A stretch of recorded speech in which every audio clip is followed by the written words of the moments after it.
વ્યક્તિ આખી જિંદગી મહેનત કરીને સંપત્તિ ભેગી કરતો હોય છે, પરંતુ માણસના જીવનનો કોઈ ભરોસો હોતો નથી.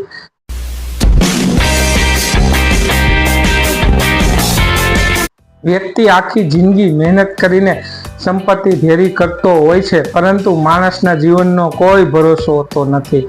ગમે ત્યારે આંખો મીચાઈ જાય તો તેમણે ભેગી કરેલી સંપત્તિ તે કોને આપવા માંગે છે, કેટલા હિસ્સામાં આપવા માંગે છે, એ તેના હયાત જીવનમાં નક્કી કરવાના વિચારને લખાણનું સ્વરૂપ આપે અને જે કાગળો એટલે કે દસ્તાવેજ બનાવે એને વિલ યાને વસિયતનામું કહેવામાં આવે છે. સરળ ભાષામાં તે ભારતીય ઉત્તરાધિકાર અધિનિયમ 1925ના કાયદા મુજબ આવે છે.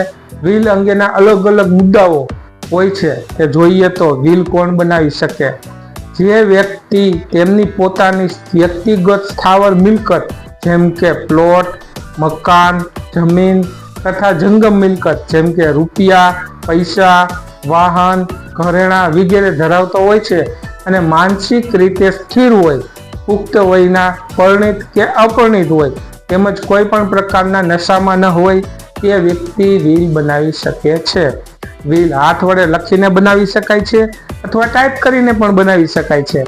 વ્યક્તિ તેમના જીવનકાળ દરમિયાન કોઈ પણ સમયે વસિયતનામું કરી શકે છે, તેમજ તે તેમની ઉંમરમાં ગમે તેટલી વાર વસિયતનામું કરી શકે છે. તેના પર કોઈ પ્રતિબંધ નથી, પરંતુ છેલ્લું એટલે કે આખરી જે વિલ બનાવેલું હશે તે માન્ય રહેશે.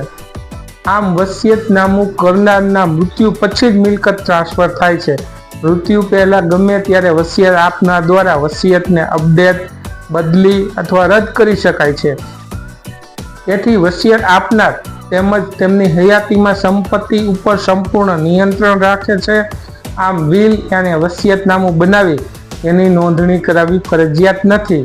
તેની ઉપર કોઈ પણ પ્રકારની સ્ટેમ્પ ડ્યુટી લાગતી નથી, રજિસ્ટ્રેશન ચાર્જ લાગતો નથી.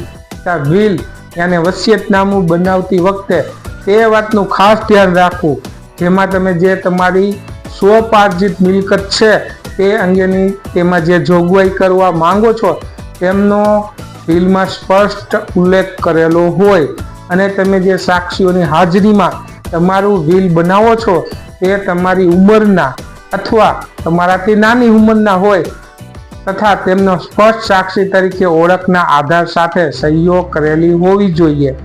આમ તમે તમારા મૃત્યુ પછી તમારી સંપત્તિ તમારા પ્રિયજનોને આપવા માંગતા હો અને પરિસ્થિતિના આધારે તમારા નિર્ણયો તમે બદલવા માંગતા હો તો વિલ એ એક આદર્શ પસંદગી છે. તેમજ વિલ યાને વસિયતનામું નોટરી અથવા સબ રજિસ્ટ્રાર ઓફિસમાં તેમજ નોંધણી કરાવી લેવી ફરજિયાત નથી, પરંતુ હિતાવહ છે.